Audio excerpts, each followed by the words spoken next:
Waouh, c'est vraiment beau, hein. Ah là là là là, mais vraiment, non, qu'est-ce que vous croyez, hein? On assure ici. Alors, oui, oui, oui, oui, oui. Ce que je voulais vous dire, c'est qu'aujourd'hui, c'est un grand jour. Je me suis réveillé ce matin avec le titre de cette conférence. Flac! Et je vous assure que, oi, oi, oi, oi, oi. Alors, je l'ai appris par cœur, mais je vais quand même la lire. Redonner le pouvoir au peuple de nos cellules. Elle est bonne, non? Vous ne trouvez pas qu'elle est bonne? Le suspense est total, absolu, incroyable. Qui eût pensé à rajouter de nos cellules? Voyez la subtilité, redonner le pouvoir au peuple, mais on n'entend que ça partout. On en a marre du peuple, surtout quand on n'en fait pas partie, hein. Bon, mais redonner le pouvoir au peuple de nos cellules, ça c'est grandiose. Grandiose, grandiose, grandiose. Mais en fait, comme vous allez voir, l'un égale à l'autre, comme l'autre est égal à l'un. Ça, c'est magique, magique, magique. Et pour aborder ce sujet épineux s'il en est, eh bien, je vais vous inviter à faire un petit voyage dans le temps. Imaginez, imaginez, imaginez que vous êtes en 1789, pam, pam, pam, pam, pam, et que vous avez marché de Paris à Versailles et vous vous retrouvez devant les grilles du château. Et alors, le roi, plein de bonne volonté avec son ventre bedonnant, le roi apparaît. Le roi, le roi, le roi. Alors, vous savez que pour changer le futur, pour modifier le futur, on peut aller dans le passé. Ça, c'est une clé magique, magique, magique. C'est la raison pour laquelle nous nous rendons en 1789 devant les grilles du château de Versailles. Et alors, déjà, nous allons corriger une première erreur historique, plusieurs. Alors, les citoyens arborent tous le drapeau blanc. Donc, ça veut vraiment dire qu'ils arrivent avec de bonnes intentions. Hein, ça, c'est très important. Et la reine ne va pas dire donnez-leur des brioches, elle va dire donnez-leur des brioches bio. Voilà. Parce que, excusez-moi, je, je n'aurais pas dû, celle-là, j'aurais pas dû la faire. Voilà.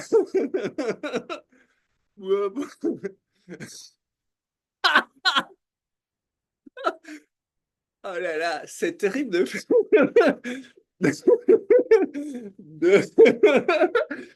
de, fi- de filmer un truc pareil.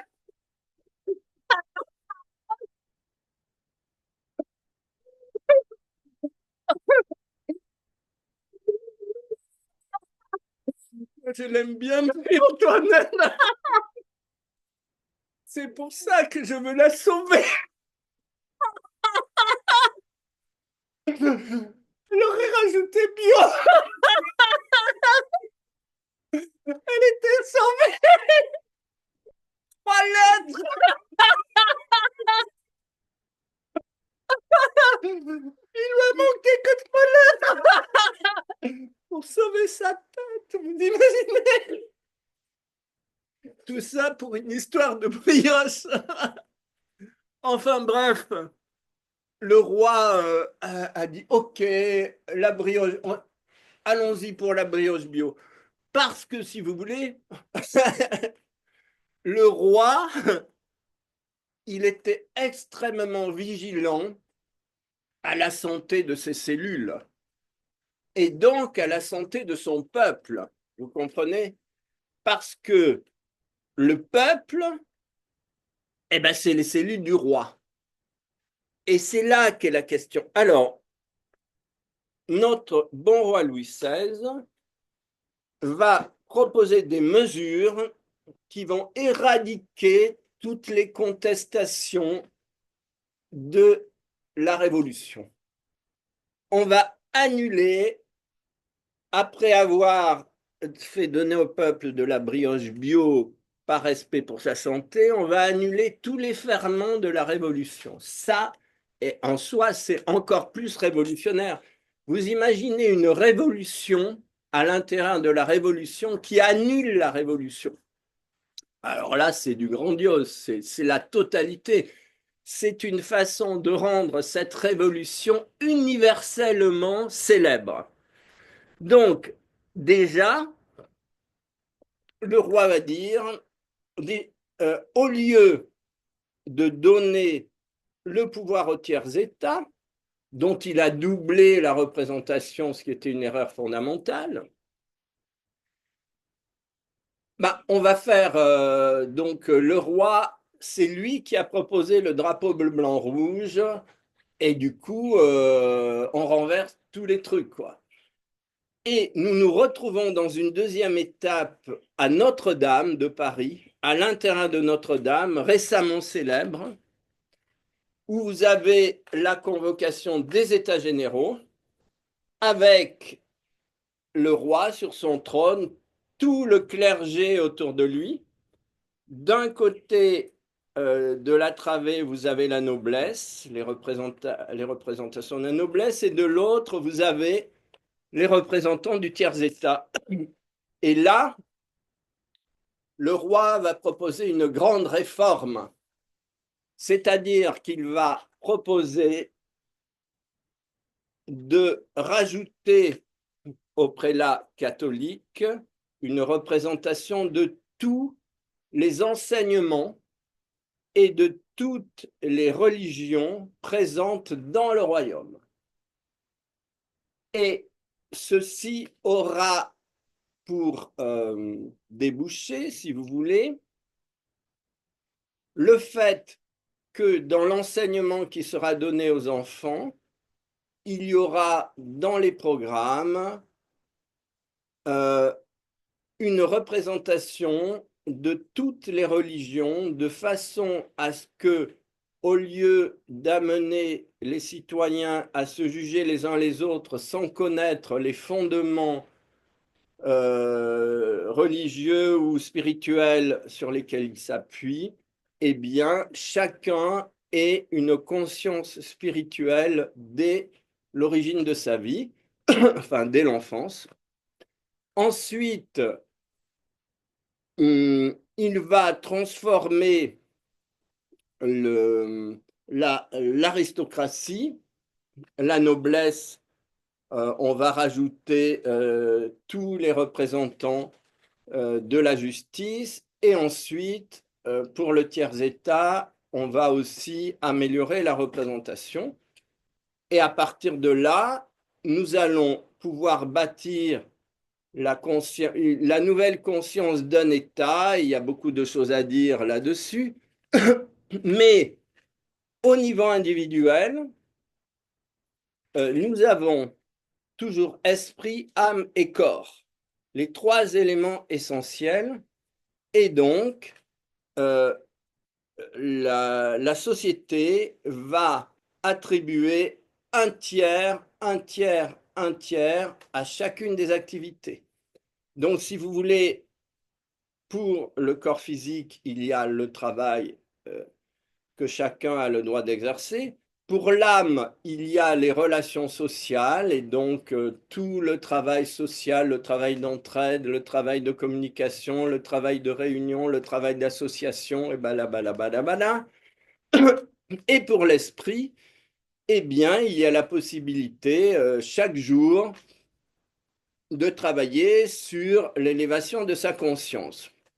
Mais l'élément le plus important, c'est que dans l'exemple que j'ai suivi, Louis XVI a décidé de descendre de son piédestal et de devenir la courroie de transmission entre tous les éléments de la population. Et ceci se traduit à l'intérieur de l'être humain par la stratégie aboutissant à faire en sorte que justement ces trois éléments de conscience, le corps, l'âme et l'esprit, puissent collaborer de façon étroite. Alors, si vous voulez, en nous, le corps, c'est le santrara, l'âme, c'est le cœur, et l'esprit, c'est la tête. Mais l'esprit est tombé de son piédestal et a laissé sa place à l'intellect.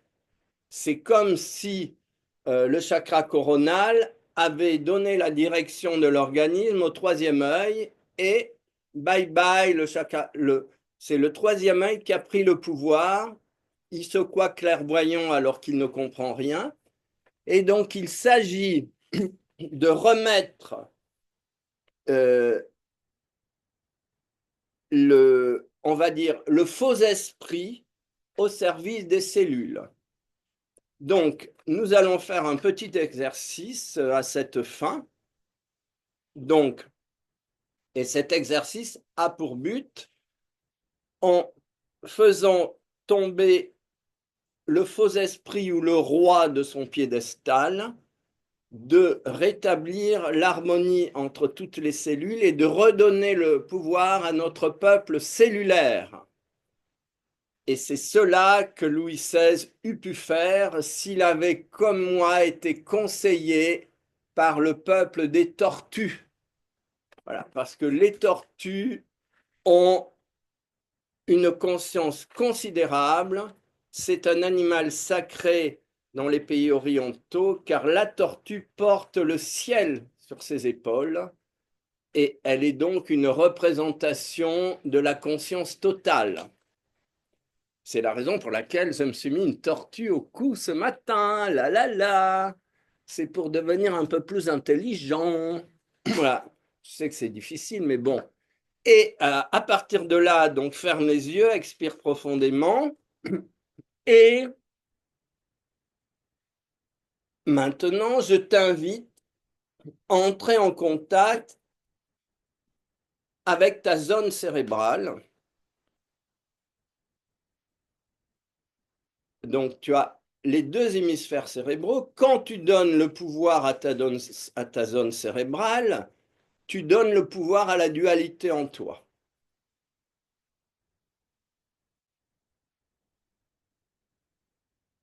Donc déjà, je t'invite à intensifier les réseaux de connexion entre les deux hémisphères.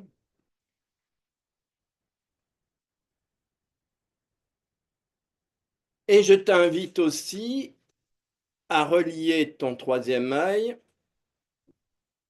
au sommet de ta tête. Il s'agit de passer du dos au niveau de ta zone cérébrale. Et ta zone cérébrale devient en quelque sorte la clé de voûte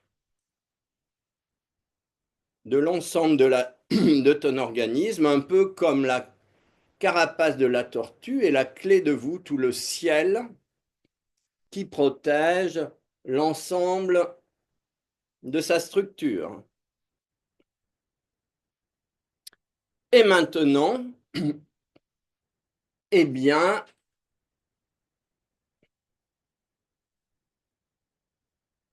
choisis, sélectionne une partie des cellules de cet espace cérébral et envoie-la en délégation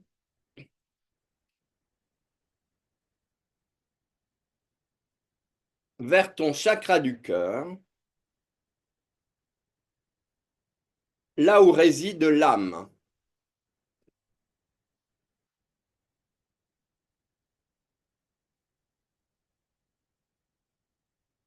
Donc en haut, vous avez l'esprit qui correspond au clergé ou à l'enseignement.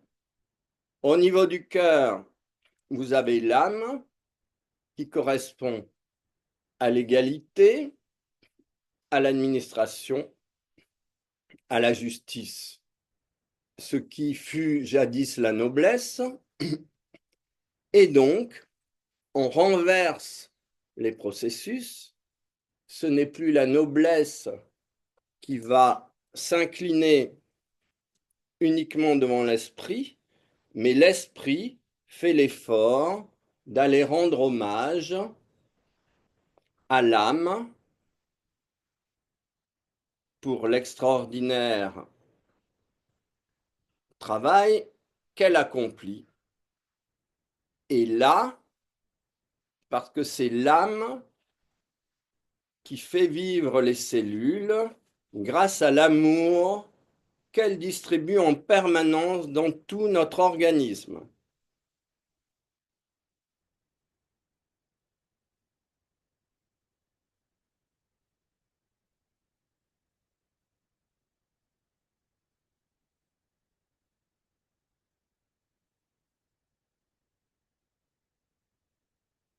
Et maintenant, eh bien,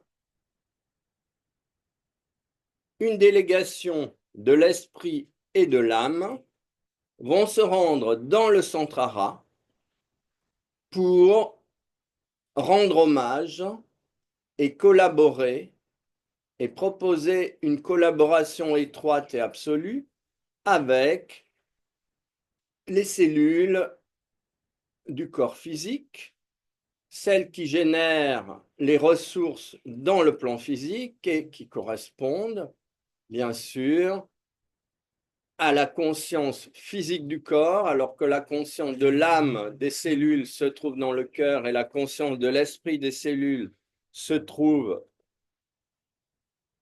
dans la tête. Et à partir de là,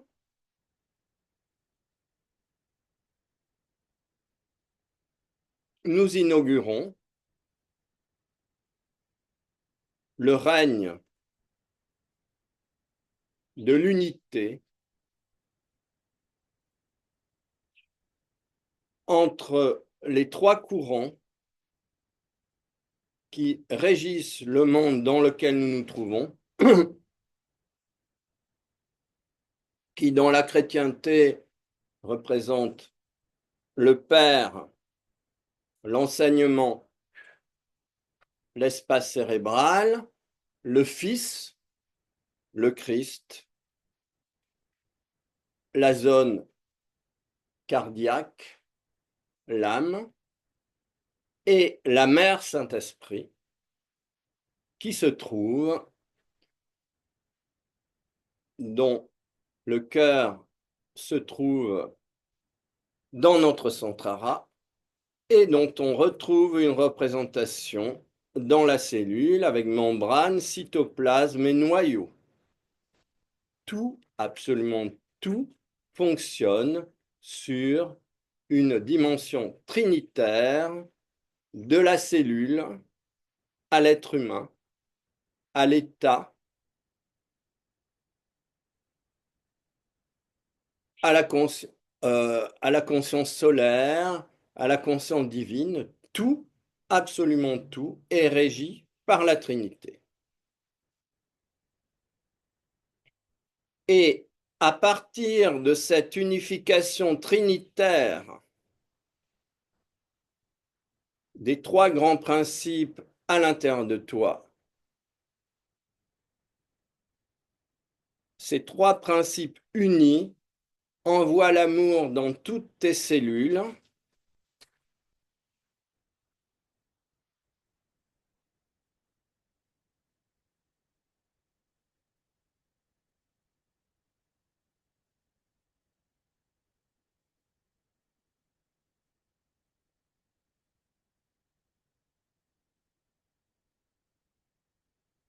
et cette diffusion de l'amour dans l'intégralité de tes cellules,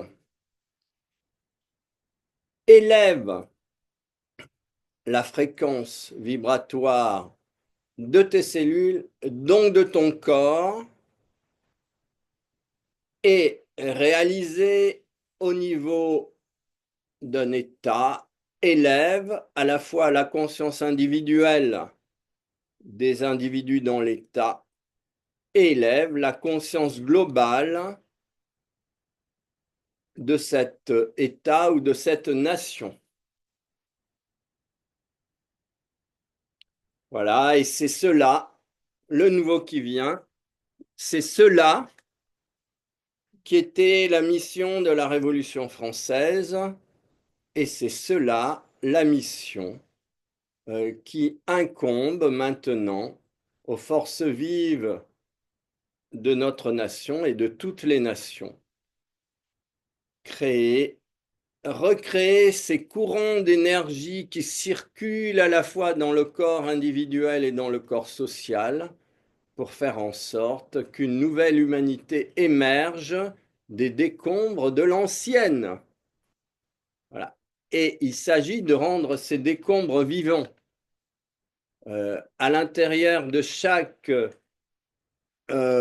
démembrement de la conscience collective a été déposée une semence et c'est à nous, avec la nouvelle conscience, de l'arroser et de faire en sorte que les nouveaux rameaux de la conscience divine émergent, ou de la conscience supérieure, ou de la conscience d'amour, ou de la conscience de fraternité, ou de la conscience d'unité émergent, et que donc, enfin, le nouveau monde que chaque individu aspire enfin à vivre, un monde qui permette à l'être humain de s'épanouir et de trouver et d'exprimer tous ces niveaux de vocation, eh bien, ce monde tape à nos portes, toc, toc, toc, et c'est à nous d'ouvrir la porte maintenant. Voilà. Eh bien, désolé pour le fou rire du début,